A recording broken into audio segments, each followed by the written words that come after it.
Welcome to my channel. তো West Bengal SSC clerkship পরীক্ষার mock test 3 নিয়ে চলে এসেছি। তো দেখো, যারা যারা দেখতে থাকছো এই ভিডিওগুলো, মক টেস্ট 1 2 অলরেডি দিয়ে দিয়েছি, তো তোমরা কন্টিনিউ এগুলো দেখতে থাকো। এগুলো খুবই হেল্পফুল হবে তোমাদের জন্য। যেটা আজকে রেখেছি, the singular form of data. Data আমরা কথাটা ইউজ করে থাকি, তাই না? তো মোবাইলে ডেটা এগুলো, কিন্তু এটা সিঙ্গুলার না প্লুরাল সেটা অনেকেই হয়তো জানে না। তো এটা হচ্ছে কিন্তু প্লুরাল ফর্মে আছে ডেটা। তো এই ডেটার সিঙ্গুলার কি হবে? দেখো, অপশন দেওয়া আছে ডেটাস, ডেটা, কোনো চেঞ্জ দেয়নি এটাতে। এটা দিয়েছে ডেটা এবং এটা হচ্ছে ডেটাম। তো এই ডেটাটাকে কিন্তু অনেকে ডাটাও বলে, দুটোই কারেক্ট। যেমন ডাইরেক্টও বলা যায়, ডিরেক্টও বলা যায়, সেরকম ডেটা বা ডাটা দুটোই কারেক্ট। তো এর মধ্যে দেখো সিঙ্গুলার কোনটা হবে? ডেটার ডেটার সিঙ্গুলার কিন্তু হবে ডেটাম।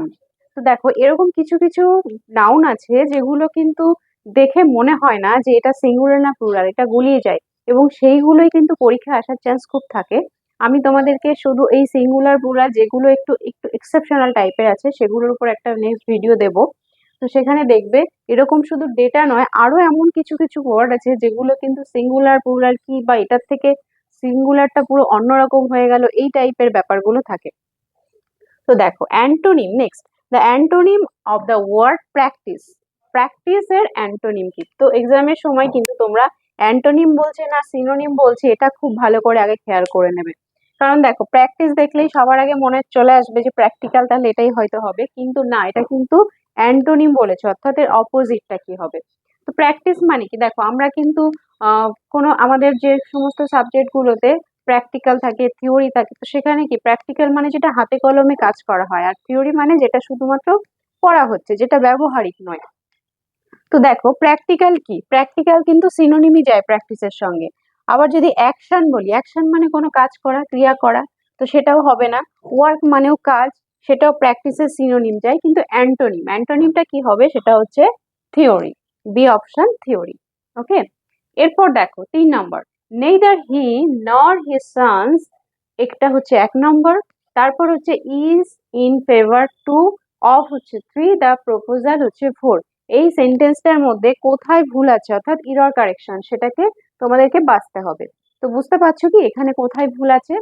একটু খেয়াল করে দেখো, আমি কিন্তু আগে তোমাদের একটা ভিডিও করেছিলাম, সেখানে কিন্তু আমি বলেছি, শর্ট ভিডিওতে ছিল নেইদার, আইদার, এই যে যে ওয়ার্ড গুলো থাকে নেইদার, নর, আইদার, অর, এরকম থাকলে পরে যেটা থাকে, অর্থাৎ নরের পরে বা অরের পরে যে অংশটা থাকবে সেইটাকে আমরা সেই সেন্টেন্সের সাবজেক্ট হিসাবে দেখব। তো দেখো, আগে কি আছে, হি আছে কিনা সেটা দেখবো না, নর বা অর যদি থাকতো, এখানে আইদার অর থাকতো, তাহলে পরে যে আছে সেটাকে আমরা সাবজেক্ট হিসাবে দেখব। তো হিজ সন্স আছে অনেকজন, প্লুরাল। তো সাবজেক্ট যদি প্লুরাল হয় তাহলে ভার্ব কি হবে? প্লুরাল হবে। তার মানে এখানে ভুল আছে, এখানে কি হওয়া উচিত ছিল? আর হওয়া উচিত ছিল, তাই না? তাহলে কোথায় ভুল আছে? 2 নম্বর অপশনে ভুল আছে, তাহলে বি। ঠিক আছে, এরপর দেখো synonym of the word optimistic. Optimistic মানে কি? যে খুব আশাবাদী, যে সবকিছুতে আশা, ভালো কিছু, পজিটিভনেস দেখে সবকিছুতে। তো দেখো, এই আশাবাদীটার সিনোনিম বলেছে। তো সিনোনিম দেখি, চেয়ারফুল। চেয়ারফুল মানে খুব উৎফুল্ল থাকে, খুব আনন্দে থাকে, এরকম। পেসিমিস্টিক, পেসিমিস্টিক মানে সবসময় দুঃখ, দুঃখবাদী, যাকে বোঝায় আর কি। তার মানে দেখো, যদি অ্যান্টোনিম বলতো তাহলে কিন্তু অপটিমিস্টিক এর অ্যান্টোনিম পেসিমিস্টিকই হতো, কিন্তু এটা সিনোনিম বলে দিয়েছে। এরপর দেখি হোপফুল। হোপফুল মানে কিন্তু আশাবাদী, সবসময় আশা করে।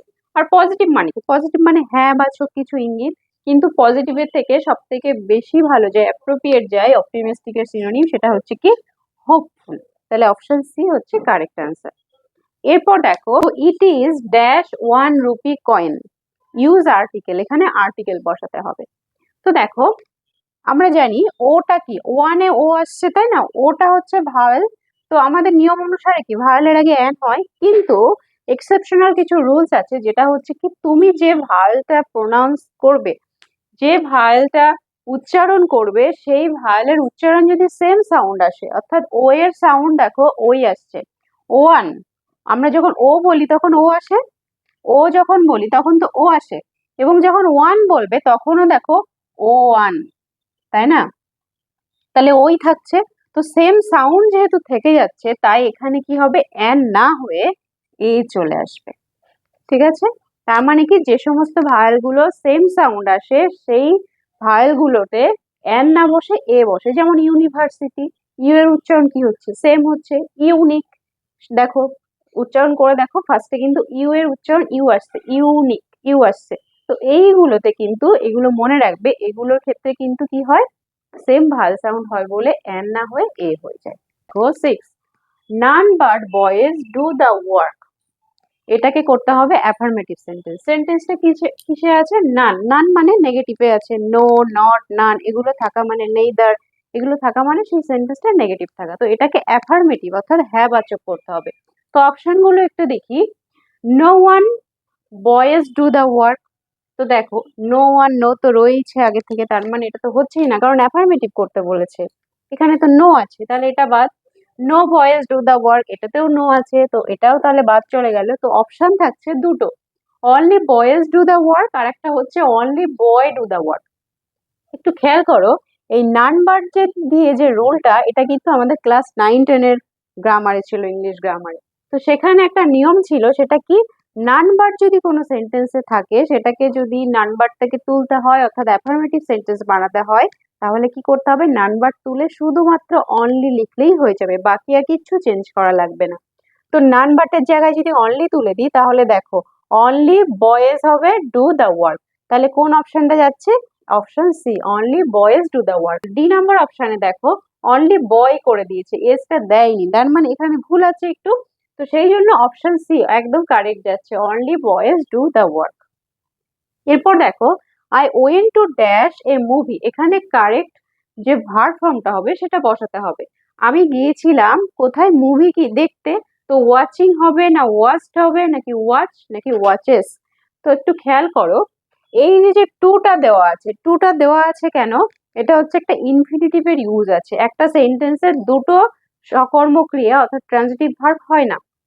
তো তার জন্য যদি আরেকটা ভার্বের ইউজ করতে হয়, তাহলে তোমাকে সেটা ইনফিনিটিভ এনে ইউজ করতে হবে, অর্থাৎ টুর পরে একটা ভার্ব বসবে, সেই ভার্বটা অবশ্যই V1 ফর্মে হবে অর্থাৎ প্রেজেন্ট ফর্মে হবে। তো দেখো এখানে টু এর পরে কিন্তু আমরা ওয়াচিং দিতে পারবো না, যদি টুটা না থাকতো তাহলে ওয়াচিং করতে পারতাম, কিভাবে, জেরান্ড হিসাবে ইউজ করে। কিন্তু টুটা যেহেতু দিয়েছে তারপর আর ওয়াচিং হবে না। তারপর ওয়াস্ট, এটাও হবে না, কারণ নিয়মই আছে ইনফিনিটিভের ইউজ হলে, ইনফিনিটিভ যেহেতু টু আছে তারপরে ভার্বটা V1 এ হবে, এটা তো V2 ফর্মে আছে। তারপরে দেখো এই যে V1 ফর্মে আছে ওয়াচ, তাহলে এটা হবে। আর এটা হবে না এই কারণেই, দেখো এস বা ইএস আছে। তো এস বা ইএস এর ব্যবহার কখন হয়, সাবজেক্টের পরে যখন ভার্বটা বসবে এবং সেই সাবজেক্টটা থার্ড পারসন সিঙ্গুলার নাম্বার হবে। তো সেকেন্ড সাবজেক্ট যখন বসাবো টু এর পরে, তখন এস বা ইএস দেওয়ার কোনো প্রয়োজন নেই, শুধুমাত্র V1 ফর্মে হবে। তো সেটা কি হচ্ছে, watch. He died dash cholera, এই দেখো এই ডায়েট এর পর কিন্তু অনেকগুলো প্রিপোজিশন বসে এবং সেটা কি বলছে সেটার উপর বসে, কিভাবে মারা যাচ্ছে সেটার উপর।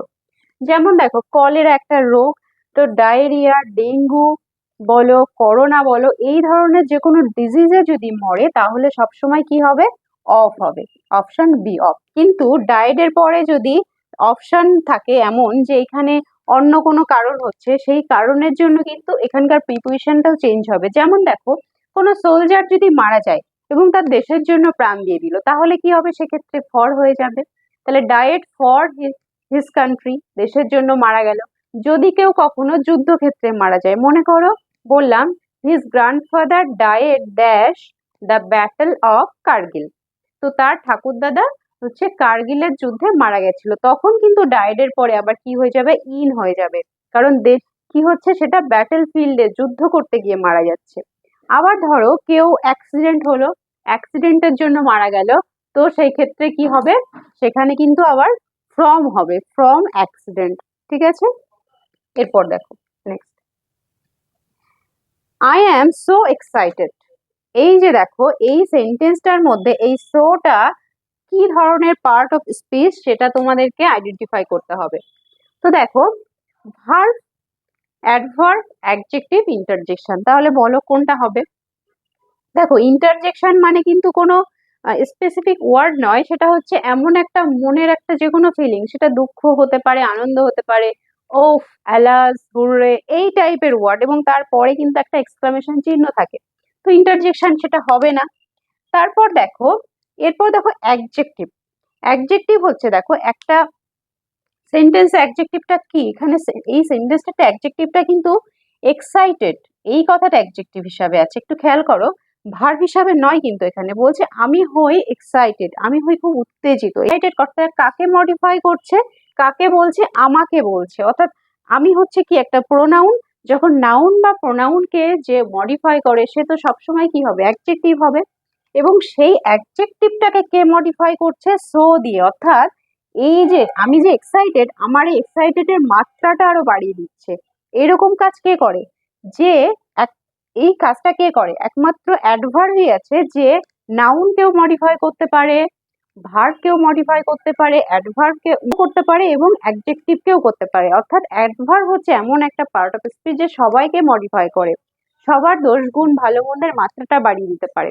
এই এটাকে আবার কি বলা হতে পারে, ইন্টেন্সিফায়ার, অর্থাৎ সে মাত্রা বাড়িয়ে দিচ্ছে। এবং এটা কোন টাইপের অ্যাডভার্ব, সেটা হচ্ছে ডিগ্রি, কারণ ডিগ্রির দ্বারাই কিন্তু কোনো কিছুর মাত্রা বাড়ানো কমানো হয়, তাই না? তো এই দেখো এক্সাইটেড কথাটা বলছে কেমন, সো এক্সাইটেড, খুব, এখানে সো মিন্স খুব। এই যে এক্সাইটেড এর মাত্রাটা বাড়িয়ে দিচ্ছে এই সো কথাটা দ্বারা, সেই জন্য এই কি হিসাবে কাজ করছে, এখানে অ্যাডভার্ব হিসাবে কাজ করছে। কারণ এই সো কথাটা কাকে মডিফাই করছে, এক্সাইটেড কথাটাকে মডিফাই করছে। এবং এই অ্যাডজেক্টিভকে মডিফাই একমাত্র করে কে, অ্যাডভার্ব। সেই জন্য এখানে সো কথাটা কি, অ্যাডভার্ব। তারপর দেখো find out the correct spelling. এখানে দেখো, এখানে কোনো রুলস এর কোনো ব্যাপার নেই, এটা হচ্ছে তোমাদের চোখে যখন দেখবে ওয়ার্ডগুলো, সেগুলো একটু ভালো করে দেখে নেওয়া। সেটা কি, দেখো টুমরো কোনটা ভুল আছে আগে দেখি। টুমরোটা দেখো ডাবল এম কিন্তু হয় না কখনো, তাই না? টুম, তাহলে উচ্চারণটা স্পেলিংটা কেমন হয়েছে, টুম মরো এরকম একটা হয়ে যাচ্ছে, তার মানে এটা ভুল আছে। এরপর খেয়াল করো, টু মরো আমরা কিন্তু এইভাবেই উচ্চারণটা করি, টু মরো, তাই না? আর এর জায়গায় কিন্তু আমরা একটু মানে তোমার শ্বাসটা একটু বেশি দিই, টু মরো। তো এটা হচ্ছে কারেক্ট। এরপর দেখো এখানেও কিন্তু ডাবল এম আছে, ডাবল এম থাকলে সেটা হবেই না। এখানে আবার দেখো একটা এম আছে, একটা আর আছে, কিন্তু আমরা দুটো আর এর ইউজ করি, তার মানে এটাও ভুল আছে। তো সঠিক স্পেলিং হচ্ছে টু মরো, ডাবল আর থাকবে এবং এম একটাই থাকবে। তো আশা করি ভিডিওটি ভালো লেগেছে, তো অবশ্যই লাইক করো এবং বন্ধুদের মধ্যে শেয়ার করে দিও।